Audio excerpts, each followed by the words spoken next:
ناظرین، جیسا کہ آپ نے دیکھا کہ عثمان غازی کے پیدا ہوتے ہی حلیمہ سلطان کو مار دیا گیا، جبکہ تاریخ میں حلیمہ سلطان بڑھاپے تک ارطغرل کے ساتھ ہی رہی تھیں، اور حلیمہ سلطان کی وفات کے پیچھے کی وجوہات میں آپ کو اپنی پچھلی ویڈیو میں بتا چکا ہوں۔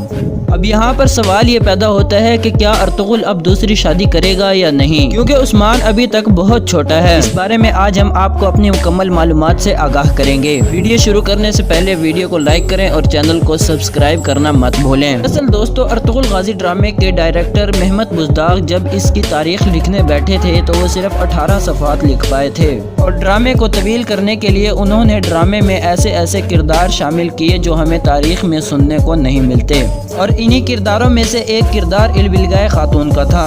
ناظرین، 5ویں سیزن میں شامل ہونے والا یہ کردار ارطغرل غازی کی دوسری بیوی ہونے کا کردار ادا کرتا ہے۔ جی ہاں ناظرین، ارطغرل غازی 5ویں سیزن میں جا کر البلگائے خاتون سے نکاح کر لیتے ہیں، لیکن دوستو تاریخ ہمیں اس کے بالکل الٹ بتاتی ہے۔ جیسا کہ میں آپ کو بتا چکا ہوں کہ حلیمہ سلطان کے علاوہ ارطغرل غازی نے اپنی پوری زندگی میں کوئی دوسری شادی نہیں کی تھی، کیونکہ حلیمہ سلطان بڑھاپے تک ارطغرل کے ساتھ ہی رہی تھی، اور البلگائے خاتون تاریخ میں کبھی ارطغرل غازی سے ملی ہی نہیں تھی۔ تو یہ کیسے ممکن ہو سکتا ہے کہ ارطغرل اس سے نکاح کر لے؟ آپ کا کیا خیال ہے کہ ارطغرل کو دوسری شادی کرنی چاہیے تھی، اور کیا حلیمہ سلطان کو ڈرامہ چھوڑ کر جانا چاہیے تھا؟ کمنٹ کر کے ضرور بتائیں۔